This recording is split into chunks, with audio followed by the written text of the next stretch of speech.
အားလုံးပဲမင်္ဂလာပါဆရာမဒီနေ့ပြောပြမှာလေးကကြီးပွားတိုးတက်ချမ်းသာလာတော့မဲ့သူတွေရဲ့ပြောင်းလဲလာတဲ့အခြေအနေလေးတွေဖြစ်ပါတယ်ဘဝမှာချမ်းသာတိုးတက်ကြီးပွားဖို့အကြောင်းတရားတွေပေါ်ပေါက်လာတော့မယ်ဆိုရင်အဲ့ဒီပုဂ္ဂိုလ်ဟာသူ့ရဲ့နေထိုင်မှုပုံစံသူ့ရဲ့စိတ်နေသဘောထားတွေပါ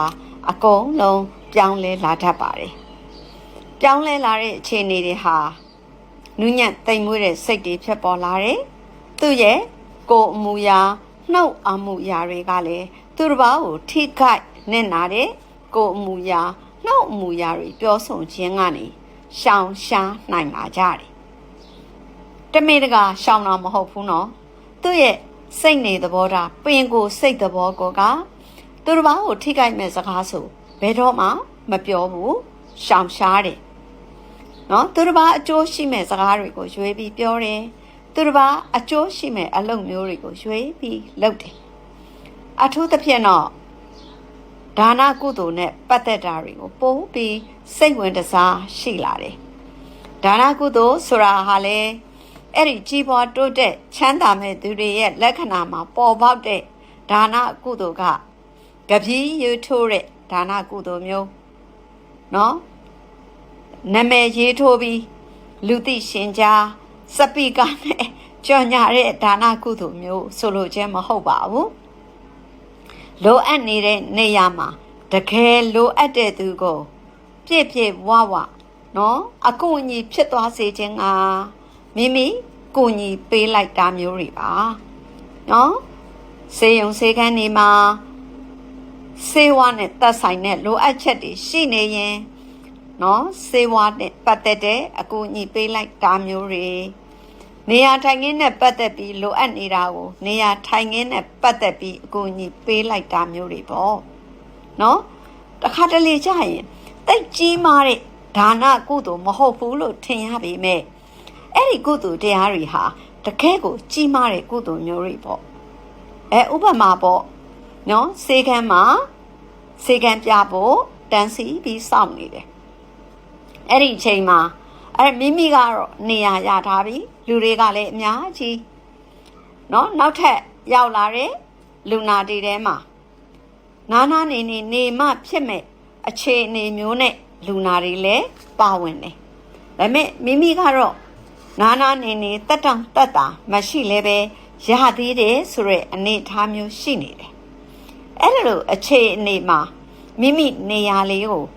တက်တောင့်တက်တာနေမှဖြစ်မဲ့လူမမာကိုလာပါဒီနေရာလေးမှာထိုင်ပါလို့ဖိတ်မှန်တကားပြုတ်ပြီးနေရာလေးပေးလိုက်တာဒါပေမဲ့ဒါလေးကိုကြည့်ရင်တော့ဘာမှထူးထူးခြားခြားမဟုတ်ပါဘူးဒါပေမဲ့အဲ့ဒီထိုင်ခုံနေရာလေးတနေရာစာရဖို့အတွက်လူတွေအများကြီးလူနဲ့ခုံအစိဖြစ်နေတဲ့အချိန်မှာအလွန်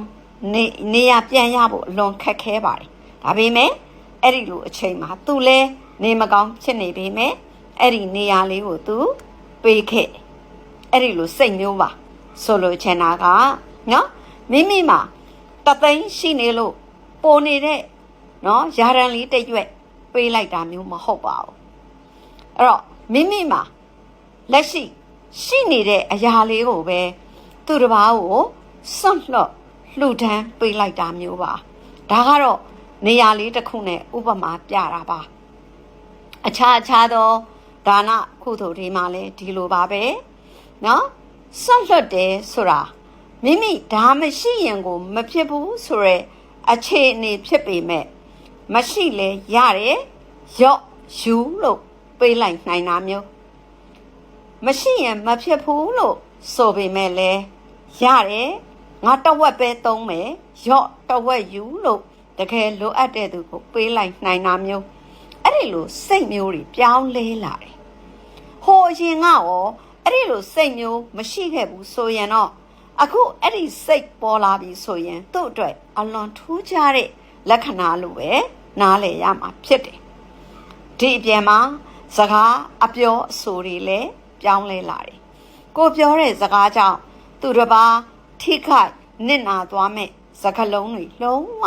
မဖြစ်စေဘူး မင်တကာသတိထားပြီးပြောနေရတာမဟုတ်ပဲနဲ့သူပြောတဲ့စကားလုံးတွေဟာဘောဟာရတွေဟာသူတစ်ပါးအတွက်နဝင်ချိုဖို့ကိုပဲသူပြောနိုင်တယ်အဲ့ဒါဒီဟာလည်းပဲသူ့အတွက်ကောင်းမွန်တဲ့လက္ခဏာတွေပါအဲ့တော့ဒီလိုလူမျိုးတွေဟာတကယ်ကိုမကြခင်မှာတိတိတာတာပြောင်းလဲတိုးတက်လာနိုင်မှာပဲဖြစ်ပါတယ်အဲ့တော့နောက်တစ်ခုကဆရာမတို့ဗုဒ္ဓဘာသာဝင်တွေအတွက်ပိုထူးခြားပြီးသိနိုင်တဲ့အချက်ကကောင်းမှုကုသိုလ်တွေပါဒါနကုသိုလ်သာမကဘူးသီလကုသိုလ်ဘာဝနာကုသိုလ်တွေပေါ်မှာလဲပို့ပြီးတော့စိတ်ဝင်တစားရှိလာကြတယ်အဲ့တော့သီလကုသိုလ်လို့ဆိုတဲ့နေရာမှာသီလဟာစောင့်တည်ရတဲ့သီလသာမကဘူးရှောင်ရမယ့်သီလဆောင်ရမယ့်သီလနှစ်မျိုးစလုံးကိုစိတ်ဝင်တစားရှိလာတယ်စိတ်ဝင်စားတဲ့အတွက်ရှောင်ရမယ့်သီလကိုရှောင်တယ်ဆောင်ရမယ့်သီလကိုဆောင်တယ်အဲ့တော့ရှောင်ရမယ့်သီလဆိုတာကအားလုံးသိတဲ့အတိုင်း၅ပါးသီလ၈ပါးသီလ၉ပါးသီလပေါ့နော်အရှင်ဘုရားတပည့်တော်သည်သူတစ်ပါးသက်မသက်ပါဘူးသူများပစ္စည်းမခိုးပါဘူးဆိုတာဒါရှောင်ရမှာအဲ့တော့ဆောင်ရမယ့်သီလဆောင်ရမယ့်သီလဆိုတာသာသမီဝေမိဘဝေမယားဝေလင်းဝဲစတဲ့ဝတ်နော်ဝတ်တရားတွေပေါ့အဲ့ဒီဝတ်တရားတွေဟာဆောင်ရမယ့်သီလဆိုကြပါစို့နော်ခင်မုန်းဖြစ်သူကအခုရောက်လာတဲ့အချိန်မှာတဖြည်းဖြည်းခင်ပွန်းရဲ့တာဝန်အိမ်အောင်ဦးစီးရဲ့တာဝန်ကျေပြွန်လာတယ်မိသားစုပေါ်မှာတန်ရုံးစင်ကြီးမားလာတယ်မိသားစုပေါ်မှာသစ္စာစောင့်သိလာတယ်အဲ့ဒီလိုမျိုးဖြစ်လာတယ်အဲ့ဒီလိုအခြေအနေမျိုးရှိနေတဲ့ဆိုရင်အဲ့ဒီသူဟာမကြခင်မှာကြီးပွားတိုးတက်ချမ်းသာတော့ဖြစ်တယ်နော်အဲ့တော့သီလကိုလည်းပို့ပြီးတော့စိတ်ဝင်တစားရှိလာတယ်ဘာဝနာပိုင်းမှာလည်းပဲဒီလိုပါပဲဘာဝနာဆိုတာဟာရွတ်ဖတ်တဲ့စေပူဇော်ခြင်းကနေနော်ဝိပဿနာတရားပွားများအထုတ်ခြင်းအထိပါအဲ့တော့ရွတ်ဖတ်တဲ့စေပူဇော်ခြင်းဆိုတဲ့နေရာမှာလည်းပဲနော်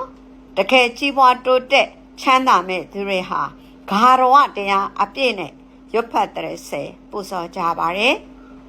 အဲ့တော့ဆရာမကလေဒါလေးပြောရင်းနဲ့ပဲဖြည့်ပြီးတော့တစ်ခုပြောချင်ပါတယ်ဘလို့လူမျိုးပဲဖြစ်ဖြစ်မိမိရဲ့ဘဝမှာကြီးပွားတိုးတက်ချမ်းသာခြင်းကြတာကြီးပါပဲရရှိလာတဲ့ကြီးပွားတိုးတက်လာတဲ့ဥစ္စာစီးပွားတွေကိုလည်းပဲ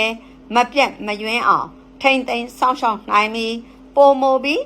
တိုးတက်စေခြင်းနဲ့တိုးပွားစေခြင်းကြပါတယ်အဲ့တော့အဲ့ဒီလိုကောင်းချိုးအခြေအနေတွေပို့ပြီးအင်အားကြီးမားလာဖို့အတွက်ဆရာမကပြုတ်ရမယ်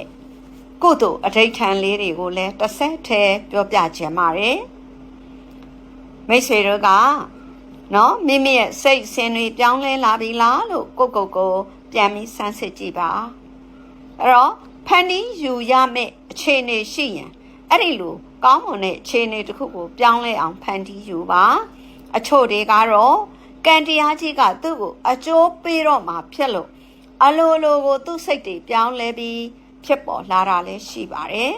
ဘလို့ပဲဖြစ်ဖြစ်ပြောင်းလဲသွားဖို့လိုပါတယ်အဲ့ဒီလိုပြောင်းလဲလာဖို့ဆောင်ရွက်တဲ့နေရာမှာတော့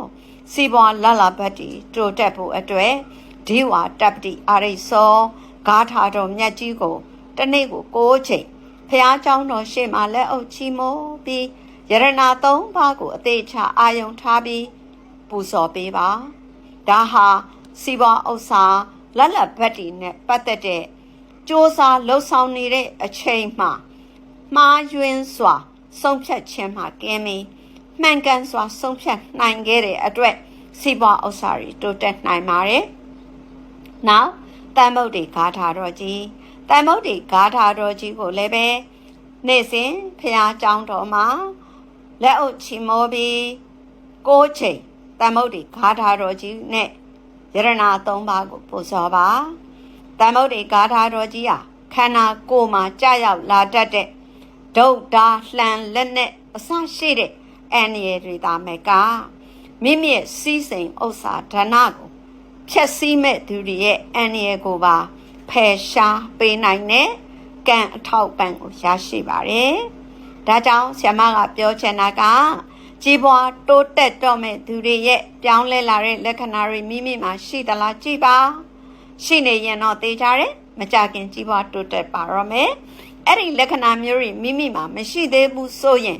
ဖြစ်ပေါ်လာအောင်သတိထားပြီးဖန်တီးနေထိုင်သွားပါလို့အဲ့ဒီလိုလေးပြောချင်ပါတယ်